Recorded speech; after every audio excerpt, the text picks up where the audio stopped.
राष्ट्रीय जनता दल से एमवाई समीकरण को बिखरता देख तेजस्वी यादव अब यात्रा पर एक बार फिर से निकलने जा रहे हैं। उन्हीं जगहों पर जाएंगे तेजस्वी यादव जिन जगहों से कभी लालू प्रसाद यादव सत्ता की कुर्सी तक पहुंचते थे। नमस्कार, द इंडिया टॉप देख रहे हैं, मैं हूं अखंड ज्योति।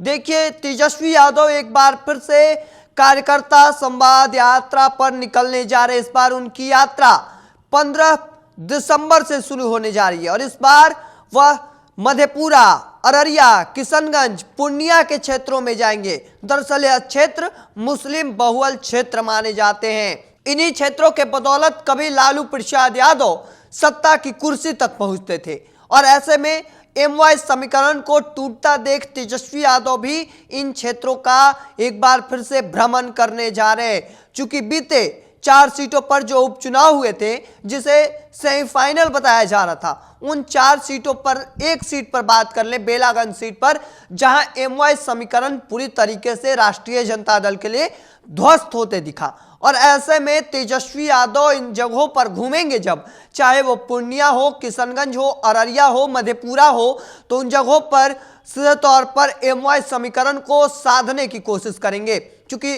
तेजस्वी यादव 8 जिलों में भ्रमण करने जा रहे हैं, जिसमें सुपौल, अररिया, मधेपुरा, कटिहार, भागलपुर, सहरसा, तमाम जिले जो हैं वह शामिल हैं। और इन 8 जिलों को मिला ले तो लगभग 44 विधानसभा सीटें हैं और इन 44 विधानसभा सीटों पर किस तरीके से एमवाई समीकरण को साधना है, एक तरीके से महत्वपूर्ण जिम्मेदारी लेकर पटना से तेजस्वी यादव इन क्षेत्रों में भ्रमण करने जाएंगे। चूंकि एमवाई के समीकरण के तहत ही एक वक्त में लालू प्रसाद यादव, उनकी पत्नी राबड़ी देवी कभी मुख्यमंत्री हुआ करती थी और उसी राह पर अब तेजस्वी यादव भी एक बार फिर से नजर आने वाले हैं। चूंकि यह क्षेत्र जो है वह काफी मुस्लिम बहुल क्षेत्र माना जाता है। बात सीमांचल के क्षेत्रों की कर ले तो किशनगंज में सबसे अधिक 67% मुस्लिम वोटर हैं। इसके बाद कटिहार में 38%, अररिया में 32%, पूर्णिया में 30% मुस्लिम वोटरों की संख्या है। और यही बड़ी वजह है कि तेजस्वी यादव जाएंगे तो सबसे पहले अगर वह साधने की कोशिश करेंगे इन क्षेत्रों में तो एम समीकरण यानी मुस्लिम समीकरण को, और दूसरी ओर जब वो मधेपुरा जाएंगे तो मधेपुरा में यादवों को साधने की कोशिश करेंगे। फिर तेजस्वी यादव मधेपुरा जाएंगे और वहां यादवों को साधने की कोशिश करेंगे।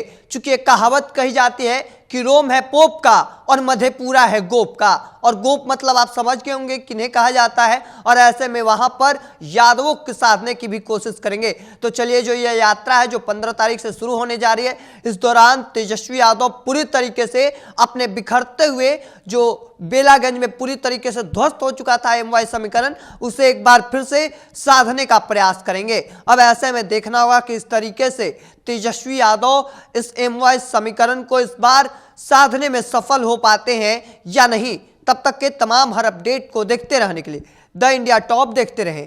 धन्यवाद।